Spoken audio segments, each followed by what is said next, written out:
कि आज तुमको राशन भी दे रही है, आज तुम्हें पैसे भी दे रही है, तुम्हारी खाल से उधेड़ के ले लेगी 3 महीने बाद जब सरकार दोबारा बनाएंगे।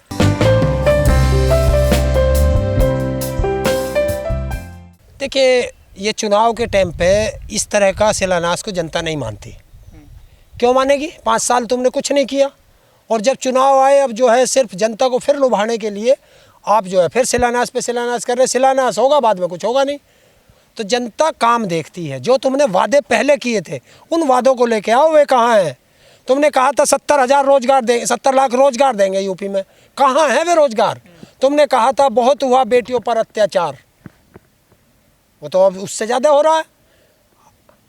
तो ये शिक्षा, स्वास्थ्य, रोजगार, हर विषय पे आप लोग फेल हैं, कानून व्यवस्था पे आप लोग फेल हैं। तो अब जनता आपसे ऊब चुकी है और जनता उत्तर प्रदेश के अंदर बदलाव की तैयारी कर रही है। लेकिन योगी जी खुद कहते हैं कि हमने जो है ना अपराध कम कर दिया है उत्तर प्रदेश में, ठोक देते हैं हम, और जो बुलडोजर चलाते हैं अपराधियों के घरों पर। कौन कह रहा है? योगी जी। कल परसों की बात है, एक वीडियो वायरल हो रही थी, धनंजय सिंह अपराधी, 25,000 का भगोड़ा, इनामी भगोड़ा। कितने अपराध है उसके ऊपर? 28 या 30 मुकदमे उस पर दर्ज हैं, हत्या अपहरण के सब दर्ज हैं, और वो जो है पुलिस के संरक्षण में क्रिकेट खेल रहा। बताओ बताओ, इन्होंने कौन सा एक अपराधी पकड़ा हो? बताइए। इन्होंने आज तक अजय टैनी को बर्खास्त नहीं कर पाए, जो किसानों का हत्यारा सरेआम। चार्जशीट में नाम ही नहीं है उसका, चार्जशीट से नाम ही हटा दिया बिना पूछताछ के। पहली बार ऐसा हुआ है कि इतने चर्चित कांड में बिना पूछताछ के क्लीन चिट दे दी। लेकिन अजय टैनी ने खुद कहा था यदि हमारे बेटे का नाम उसमें आता है इस पूरे मामले में तो हम जो है त्याग पत्र दे देंगे अपने पद से।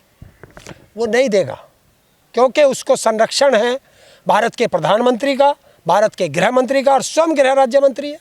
सारे आईपीएस अधिकारी उसके अंडर में आते हैं। तो किस आईपीएस अधिकारी की या दरोगा की हिम्मत है कि वो उससे पूछताछ कर ले? जो भी आएगा पहले तो आके उसे सल्यूट मारेगा, तब होगा। और किस देश की जनता कैसे विश्वास कर ले? ये देश का प्रधानमंत्री बता दे मुझे। प्रज्ञा ठाकुर, जब उसने गांधी जी का अपमान किया था तब प्रधानमंत्री ने कहा था कि मैं इसे कभी दिल से माफ़ नहीं कर पाऊंगा, कहा था। और 2 महीने बाद उसको रक्षा समिति में मेंबर बना दिया, भारत की रक्षा समिति में, जिसके ऊपर आतंकवाद के केस लगे हुए हैं। मोदी जी ने कहा था कि हम कपड़ों से पहचान लेते हैं आतंकियों को। देखिए, आप कभी भी दूरबीन कब यूज करोगे? जब आपको दूर का देखना हो। पास के देखने के लिए दूरबीन नहीं है। तो हमने तो तब भी कहा था और हम आज भी कह रहे कि दूरबीन से दूर का देखा जाता है, और दूर में उन्हें वो नहीं दिखाई दिया धनंजय सिंह, पास में बैठा अजय टैनी नहीं दिखाई दिया, पास में बैठा उन्हें मुख्यमंत्री नहीं दिखाई दिया, योगी बाबा जिस पर 28 केस थे। लेकिन इत्र व्यापारियों के यहाँ तो छापे पड़ रहे हैं। हाँ, बिल्कुल पड़ रहे हैं। देखिए, जिस प्रदेश में, इस देश का दुर्भाग्य है, छापे पड़ने चाहिए, गलत काम वालों के यहाँ छापे पड़ने चाहिए, वो चाहे मैं भी हूँ। लेकिन द्वेष भाव से जो डलते हैं उन पे सवाल उठते हैं कि जब चुनाव आते हैं और जिस प्रदेश में चुनाव होते हैं उसी प्रदेश में छापे पड़ते हैं। आपको हरियाणा में छापे नहीं मिलेंगे, उत्तराखंड में छापे क्यों नहीं पड़ रहे ना, उत्तर प्रदेश में पड़ेंगे। क्यों? कि उत्तर प्रदेश एक बड़ा प्रदेश है और यहाँ उसको टक्कर देने के लिए दूसरी पार्टी खड़ी है विपक्ष की। वो ऐसा पार्टियाँ खड़ी हैं कि इसको कुर्सी से भी उतार देंगी, ऐसी पार्टियाँ खड़ी हैं। तो उनको चुनाव में कोई मदद ना कर दे कोई उद्योगपति। ये चाहते हैं जो भी उद्योगपति है वो सिर्फ हमारी मदद करे, किसी भी और राजनीतिक पार्टी की मदद ना करे। तो वो राजनीतिक पार्टी खड़ी नहीं हो सकती जब उसे चंदा नहीं मिलेगा। लेकिन बीजेपी वाले पूरा मुद्दा बना रहे, कह रहे हैं देखिए समाजवादियों को कैसे निकल रहा माल। और समाजवादियों का यही तो धोखा खा गए कि वो समाजवादियों का नहीं था, वो तो बीजेपी का था, पीयूष जैन। और फिर उस दिन से जैसे ही पता चला सब शांत हो गया, टीवी से वो खबर हट गई। तो ये है, अगर आपको छापा ही मारना ना तो सबसे पहले अमित शाह के मार दो, लगातार वो बता देगा कि 50,000 रुपए का 80 करोड़ कैसे एक साल में होता, वो बताएगा। बीजेपी लगातार शिलान्यास कर रही है, लुभावने वादे कर रही है। देखिए, अब इनके वादों में नहीं है। वादा तेरा वादा, वादे पे तेरे मारा गया। उत्तर प्रदेश का युवा बहुत सीधा साधा रोज लाठियाँ खा रहे हैं। मेरठ के सरदना में मेजर ध्यानचंद विश्वविद्यालय बनवा रहे हैं वो। क्या ध्यानचंद जी को? ध्यानचंद जी की तो मांग चल रही थी, विश्वविद्यालय की मांग नहीं थी ध्यानचंद जी की, उसकी थी भारत रत्न की। वो नहीं देंगे, वो गोडसे को देंगे। तो मेरठ में तो दे दिया, लोग तो कह रहे हैं क्या? हमें बड़ी। अरे वो तो आया था यहाँ एयरपोर्ट का भी शिलान्यास करने, आया था। वहाँ किसानों की ज़मीन का पैसा नहीं मिला अभी तक, शिलान्यास कर रहे हो। अरे जब इस ज़मीन का तुम शिलान्यास करोगे, कम से कम इसका पहले पैसा तो दे दो किसान का।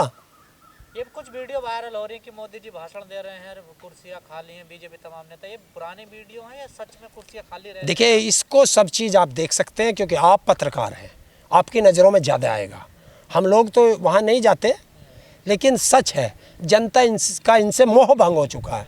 क्योंकि ये हमेशा लुभावने, जो तुमने वादे किए, जनता ने तुम पे विश्वास करके तुम्हें कुर्सी पे बैठाया, पूर्ण बहुमत दे के बैठाया कि तुम्हारे हाथ में कोई अड़चन ना आ जाए कार्य करने में, और तुमने क्या किया? उसी जनता का गला घोटने का काम किया, उसी जनता को सड़कों पे मरने के लिए छोड़ दिया।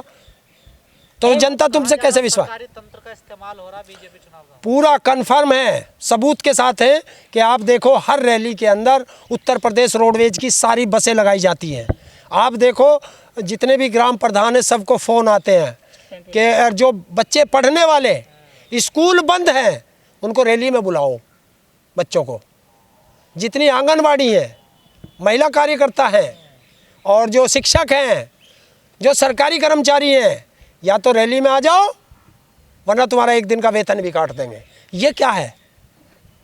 तो ये जो सब चीज़ें हो रही हैं, इतनी भीड़ बुलाई जा रही है रैलियों में, ये वोट में कन्वर्ट हो पाएगी क्या? देखिए, अगर आप मुझे ज़बरदस्ती अपनी चैनल पर बुलाओगे और मैं आना नहीं चाहता, तो क्या मैं आपका सपोर्टर बनूंगा? नहीं बनेगा। जनता महंगाई से त्रस्त है, बेरोजगारी से त्रस्त है, कानून व्यवस्था से त्रस्त है। इन चीज़ों पे बात नहीं करते, इनसे ध्यान भटकाने के लिए नए नए ड्रामे खड़े कर देंगे।